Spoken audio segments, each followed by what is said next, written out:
Good morning students. हम अपना chapter कर रहे थे the living and the non living thing. ठीक है, हमने इसमें क्या क्या किया कि जो लिविंग थिंग है उसकी क्या क्या कैरेक्टरिस्टिक्स हैं। जैसे कि हमने क्या किया था, स्ट्रक्चरल ऑर्गेनाइजेशन, ठीक है, ग्रोथ, फिर मूवमेंट, वो कैसे मूव करते हैं, ग्रोथ वो कैसे और आगे उनका साइज बढ़ता है, फूड एंड न्यूट्रिशन वो खाना कैसे लेते हैं, रेस्पिरेशन वो कैसे अपने खाने को से एनर्जी लेते हैं, रेस्पिरेशन, और वो कैसे सांस लेते हैं, ठीक है, ब्रीदिंग। तो ये हमने करा था। आज हम करेंगे excretion, reproduction, definite life span and response to stimuli. Now what is excretion? As living organism eat, जो लिविंग ऑर्गेनिज्म जो खाते हैं, रेस्पायर मतलब जब वो अपनी एनर्जी बना रहे होते हैं खाने से तो कुछ वेस्ट प्रोडक्ट बनता है, निकलता है। ग्रो जब वो बढ़ रहे होते हैं, एंड डेवलप, ठीक है, and carry out various process of the body. तो बहुत सारे बॉडी के अंदर क्या चलते रहते हैं, हमारी बॉडी के अंदर बहुत सारे प्रोसेस चलते रहते हैं। दे प्रोड्यूस सर्टेन अनवांटेड और वेस्टफुल सब्सटेंसेस। तो ये जो प्रोसेस हमारी बॉडी के अंदर चलते रहते हैं, जब हमारा खाना पच रहा है, जब हम बढ़ रहे हैं, जब हम अपने खाने से एनर्जी बना रहे हैं, तो बहुत सारी वेस्ट वाली चीजें भी बनती हैं। ठीक है, so they produce these wasteful substances, ये खराब चीजें, that are often toxic for the body. ये क्या होती है, टॉक्सिक। जैसे आप मौसमी का जूस बनाते हैं तो उसमें क्या होता है, आपका मौसमी से जूस निकल जाता है, पर बाद में क्या निकलता है, उसका जो छिलका है वो सारा क्या होता है, वेस्ट, अनवांटेड। ऐसे ही आपकी बॉडी के अंदर जो खाना डाइजेस्ट हो गया, जो काम का है, वो आपकी बॉडी में यूज हो गया एनर्जी के लिए, आपकी ग्रोथ के लिए, ठीक है, लेकिन जो खाना आपकी बॉडी के लिए ठीक नहीं है वो, या जरूरत नहीं है, या वेस्ट जो है वो क्या होगा, वेस्ट बन के हमारी बॉडी में से बाहर निकलेगा। ठीक है, तो such substances need to be remove. ऐसे टॉक्सिन चीज़ों को जो हमारी बॉडी को ज़रूरत नहीं है और बॉडी के अंदर बन रही हैं, तो उनको हमें क्या करना चाहिए, रिमूव होनी चाहिए वो। ठीक है, नीड टू, उनकी क्या ज़रूरत होती है, रिमूव, उनको बाहर निकालने की ज़रूरत होती है, from the body, bye the process. कौन से प्रोसेस से, एक्सक्रीशन से। In animal, after digestion, animals में आफ्टर डाइजेशन, खाने के पचने के बाद, द अनडाइजेस्टेड फूड, मतलब जो खाना नहीं पचा है वो अनडाइजेस्टेड फूड इज रिमूव्ड, उसको रिमूव कर दिया जाता है फ्रॉम एलिमेंट्री कैनाल। ठीक है, it's CANAL, canal, in the form of faeces. ठीक है, आप स्टूल के लिए जाते हैं, आप पॉटी के लिए जाते हैं, तो वहां पर क्या होता है, आप अपना जो फीकस आप निकाल रहे होते हैं वो क्या है एक्चुअली, वो आपका अनडाइजेस्टेड फूड है जो आपकी बॉडी के अंदर पच नहीं पाया है। This is called defecation. तो उस खाने को अपनी बॉडी में से निकालने को हम क्या बोलते हैं, defecation. Excess of salt and water, आपकी बॉडी में अगर सॉल्ट ज़्यादा हो गया है या वाटर ज़्यादा हो गया है तो वो भी बॉडी में से कैसे जाएगा, यूरिन के थ्रू या स्वेट, पसीने के थ्रू। जैसे आप जिस दिन ज़्यादा पानी पी लेते हैं तो उस दिन आपको बार बार यूरिन के लिए जाना पड़ता है। ठीक है,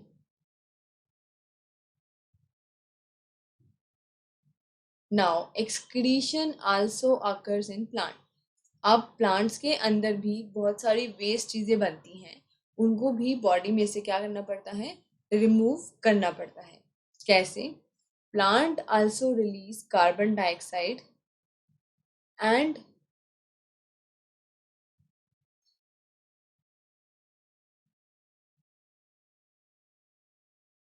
plant also release carbon dioxide and excess of water. Plant के अंदर क्या होता है, कार्बन डाइऑक्साइड रिलीज होती है जब वो रेस्पिरेशन करता है, और एक्सेस ऑफ वाटर, मतलब अगर वाटर ज़्यादा आ गया है प्लांट्स की लीव्स में, स्टेम्स में, तो उनको, जैसे हमने पढ़ा था, स्टोमेटा के थ्रू क्या करता है, प्लांट सांस लेता है या कार्बन डाइऑक्साइड ऑक्सीजन अंदर आते हैं, ठीक है, फोटोसिंथेसिस और respiration.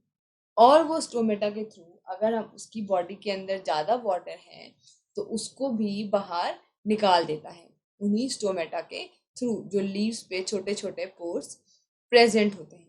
Other waste are release in the form of gums and resins.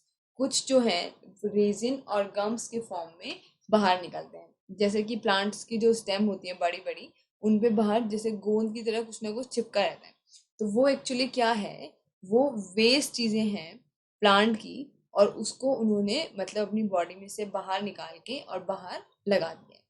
These gums and raisins are used by humans. और humans इन gums और raisins को किस लिए यूज करते हैं, फिर वेनिसिन और adhesive बनाने के लिए. चिपकाने वाली जो चीजें होती हैं, फेविकॉल, गम, वो कहाँ से बनता है, यहीं से. The rubber that we use to make many useful things is also the waste obtained from rubber tree. जो रबर हम बनाते हैं वो भी क्या होता है, ट्री का जो स्टेम होता है, बड़ा तना होता है,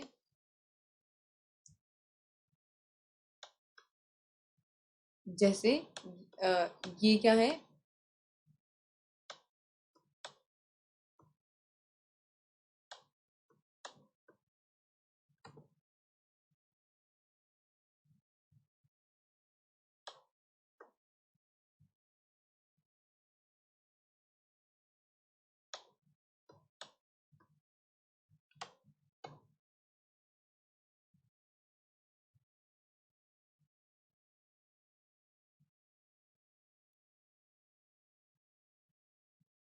ये यहाँ पर क्या कर रहे हैं, ये collecting the latex from the bark tree. तो ये जो लेटेक्स ये कलेक्ट कर रहे हैं, जैसे इन्होंने ये स्टेम थी और इसमें क्या किया, एक छेद कर दिया और वहां से जितना भी वेस्ट था वो सारा इस बाउल में आके कलेक्ट हो गया. तो ये प्लांट के लिए यूज की चीज नहीं है, ये प्लांट के लिए वेस्ट है. ये प्लांट के लिए क्या है, वेस्ट है. और वो वेस्ट फिर हम क्या यूज कर लेते हैं, रबड़ बनाने के लिए यूज कर लेते हैं. ठीक है. Non living thing do not excrete. जो नॉन लिविंग थिंग है, आपका चेयर टेबल है, वो क्या करते हैं, वो एक्सक्रीट नहीं करते हैं.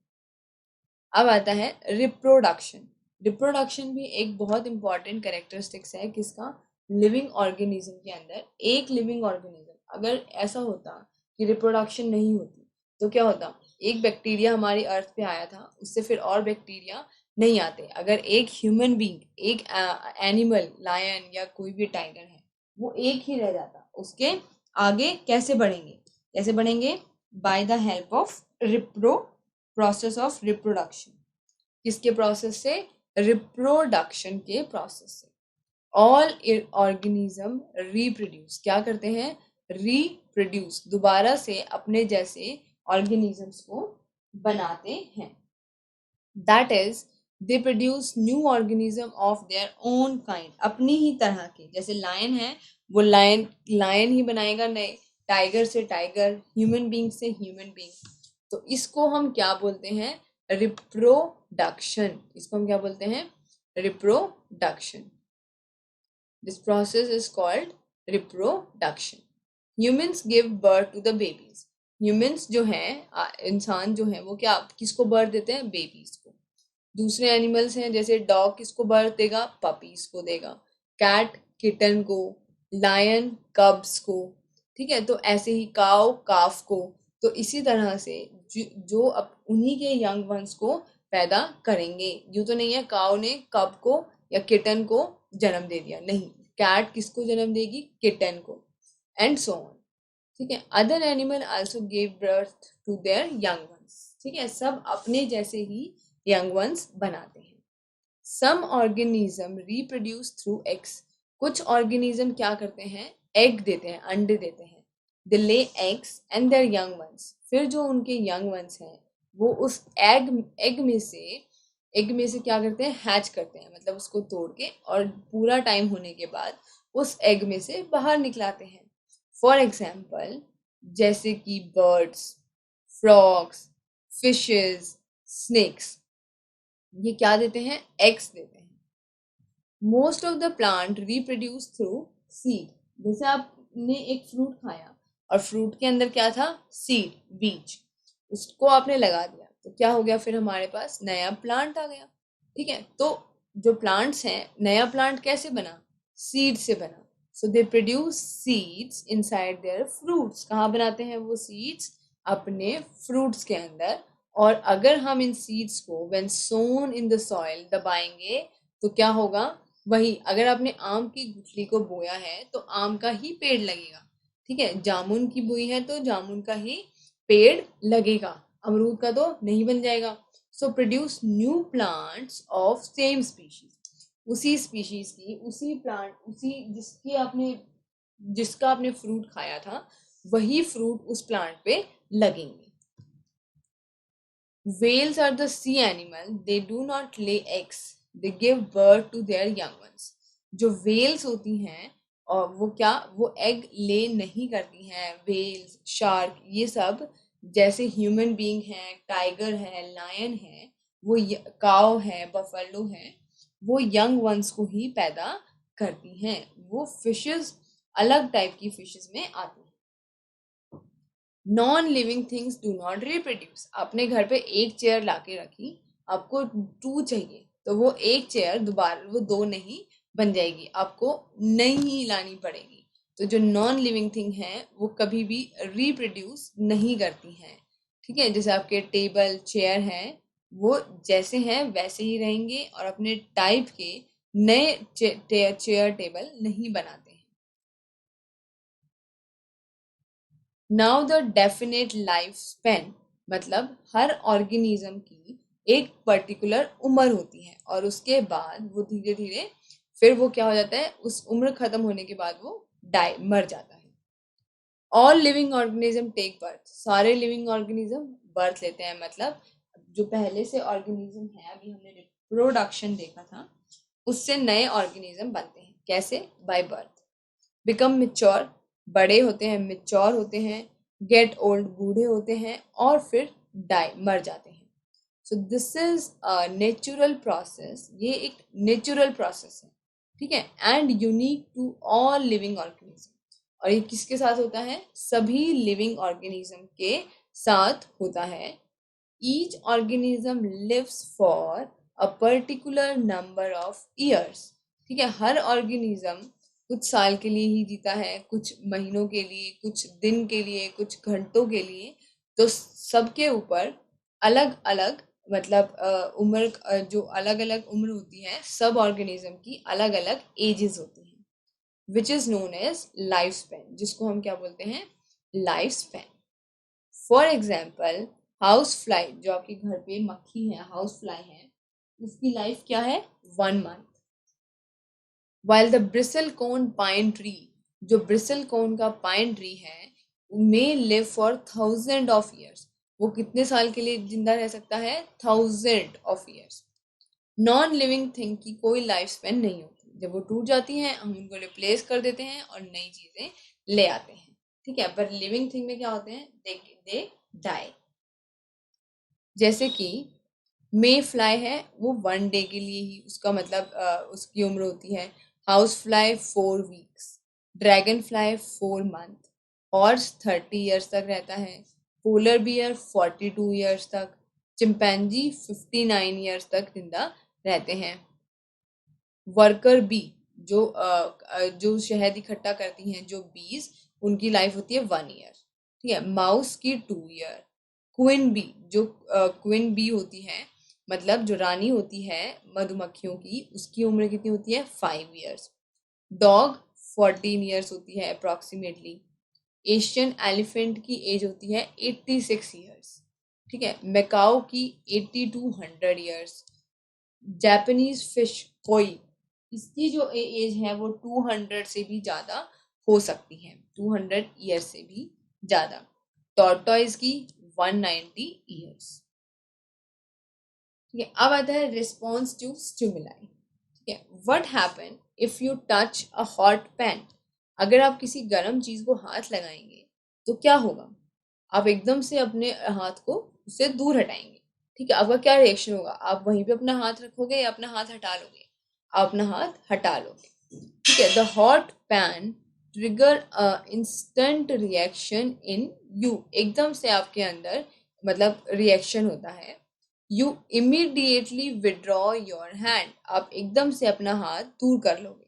Similarly if there is a sound produce around you, you are able to hear, अगर आपके आसपास कोई आवाज हो रही है तो आप उसको एकदम से तुरंत छोटी से छोटी आवाज को भी सुन सकते हो।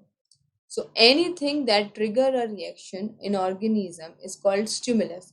तो वो जो आवाज हुई है, जो वो गर्म चीज आपके हाथ पे लगी है, वो क्या है? स्टिमुलस।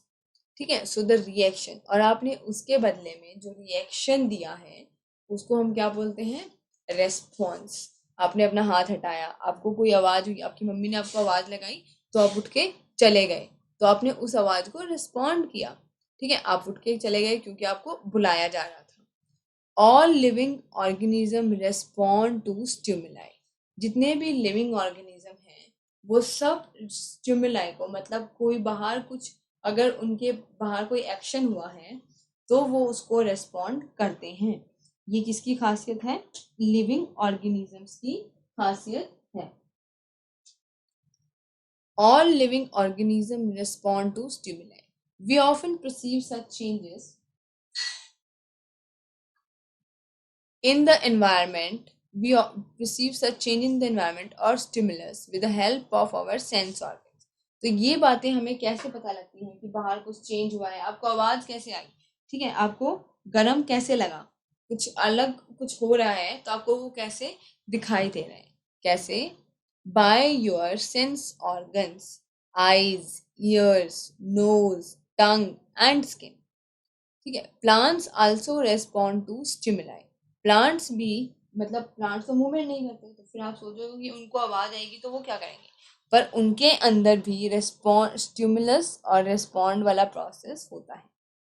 जैसे हमने पढ़ा था मिमूसा पुदिका के अंदर। ठीक है, आप एकदम से उसको टच करते हो तो उसकी जो लीव्स हैं वो ड्रूप हो जाती है, मतलब इकट्ठी होके एकदम से नीचे की तरफ गिर जाती है। The touch is stimulus and drooping of leaves is the response. तो आपने जब उसको टच किया तो वो उसके लिए स्टिमुलस था, और जब वो ड्रूप हो गए, नीचे की तरफ गिर गई, तो वो उनका रिस्पॉन्स था। ठीक है। So the property of plant, आपने देखा होगा जब आप प्लांट ग्रो करते हो तो वो किस साइड ग्रो कर रहा होता है? जिस साइड से सन, जिस साइड सन होता है उस साइड उसकी स्टेम ग्रो कर रही होती है। ठीक है, उसको हम क्या बोलते हैं? फोटोट्रॉपिज्म। तो वो भी किसको रेस्पॉन्स कर रहा है? Plant.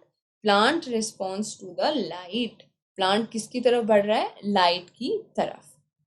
So here the light is the stimulus and growth of the stem is the response. जो growth हो रही है stem की light की तरफ उसको हम बोलते हैं response. The roots of plant have tendency to grow in direction of earth.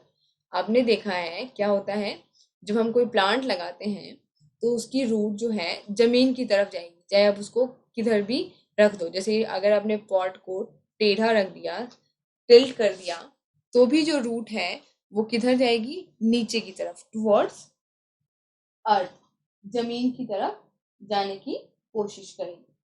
ठीक है, तो इसको हम क्या बोलते हैं? The roots of plant have tendency to grow in direction of earth, जमीन की तरफ, अर्थ की तरफ जाएगी।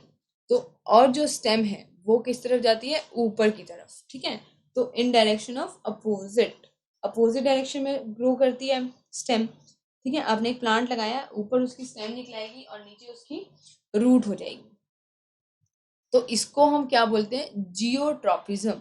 जियो मीन्स ग्रेविटी और ट्रॉपिज्म मतलब उसकी मूवमेंट। तो उसकी मूवमेंट किसके रिलेशन में हो रही है? अर्थ के रिलेशन में।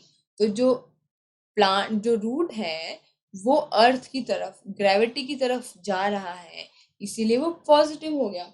ठीक है, और जो स्टेम है वो उससे दूर जा रही है, किससे? अर्थ से दूर, ऊपर की साइड, अपोजिट साइड जा रही है, तो वो हो गया नेगेटिव जियोट्रॉपिज्म।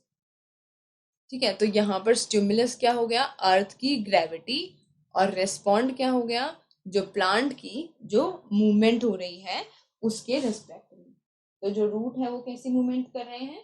वो ग्रेविटी की तरफ, अर्थ की तरफ मूवमेंट कर रहे हैं, और जो स्टेम है वो अर्थ से दूर। Stem are positively phototropic. जो प्लांट स्टेम है वो सन की तरफ ग्रो करते हैं, लाइट की तरफ, तो वो पॉजिटिव, फोटोट्रॉपिकली तो वो पॉजिटिव है। एंड नेगेटिव जियोट्रॉपिक, ठीक है, लेकिन ग्रेविटी से दूर होते हैं, इसीलिए जियोट्रॉपिकली वो नेगेटिव है। रूट्स जो हैं वो जियोट्रॉपिकली पॉजिटिव हैं, क्योंकि वो अर्थ की तरफ ग्रो कर रहे हैं, ग्रेविटी की तरफ ग्रो कर रहे हैं। एंड नेगेटिवली फोटोट्रॉपिक, क्योंकि वो लाइट से दूर होते हैं। ठीक है, लाइट से दूसरी साइड ग्रो करते हैं क्या, रूट्स, तो वो क्या है, नेगेटिवली फोटोट्रॉपिक। फोटो का मतलब होता है लाइट। ठीक है, सर जगदीश चंद्र बोस, सर जगदीश चंद्र बोस जो जिनका जन्म कब हुआ था, 30th नवंबर इन 1858। वो पहले इंडियन साइंटिस्ट थे who proved that animal and plant share much in common, कि कुछ कॉमन चीजें होती हैं प्लांट और एनिमल के बीच में। ठीक है, that is the plant are sensitive to, plant को भी पता लगता है कि बाहर ठंड है, गर्म है, बाहर से लाइट आ रही है, आवाज हो रही है, और दूसरे दूसरे स्टिमुलस। ठीक है, Bose contrived a very sophisticated instrument, crescograph. उन्होंने एक इंस्ट्रूमेंट बनाया क्रेस्कोग्राफ, जो कि प्लांट के अंदर कोई छोटी सी भी अगर हलचल होती है बाहर की स्टिमुलस की वजह से, तो वो उसको रिकॉर्ड कर सकते हैं, इससे क्रेस्कोग्राफ से। So this device is capable of magnifying the motion of plant tissue to 10,000 times of their actual size। मतलब प्लांट टिश्यू के अंदर जो भी एक्टिविटी हो रही है वो इजीली से क्रेस्कोग्राफ उसको रिकॉर्ड कर सकता है, वहां पर जो भी मोशन होगी।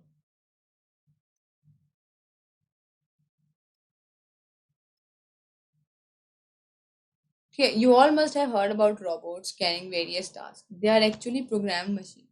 Let us compare robot and human to distinguish between them as a non-living and living. तो अगर respond to stimulus, तो जो रोबोट के अंदर जो प्रोग्राम होंगे उसको तो वो रिस्पॉन्ड करेगा, लेकिन ह्यूमन बीइंग सब चीजों को रिस्पॉन्ड करता है। ठीक है, नीड्स एनर्जी, रोबोट को एनर्जी नहीं चाहिए, रोबोट्स को क्या चाहिए, बैटरी, और ह्यूमन बीइंग को एनर्जी। रिप्रोड्यूस, रोबोट एक से बहुत सारे रोबोट नहीं बनेंगे, ठीक है, और लेकिन ह्यूमन बीइंग करता है। ब्रीथ, रोबोट ब्रीथ नहीं करता है, ह्यूमन बीइंग ब्रीथ करता है। मूव्स, रोबोट मूव करेगा अगर उसके अंदर हमने मूवमेंट का प्रोग्राम डाला हुआ है, ह्यूमन बीइंग भी मूव करते हैं।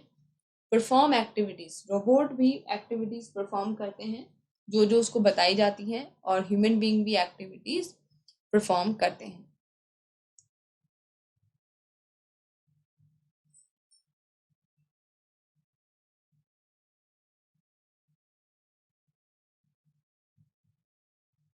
Now given below are the some statement. ठीक है, यहाँ पर ये आपका आपने अभी तक जो पढ़ा है उससे रिलेटेड है कि आपने मतलब कुछ हो रहा है बाहर, तो आपकी कौन सी सेंस जो है उस टाइम पे काम करेगी।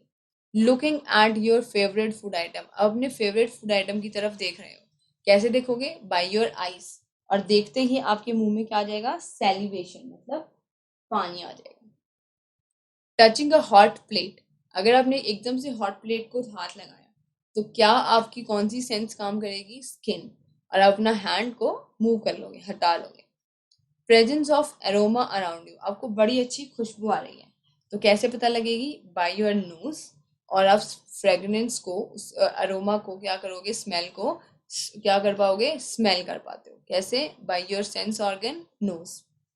Music being played in your room, आपके रूम में म्यूजिक प्ले हो रहा है, तो वो कैसे पता लगेगा, बाय योर ईयर्स, ईयर्स। ठीक है, और आप उसको एंजॉय करोगे और आप म्यूजिक को ध्यान से सुनोगे।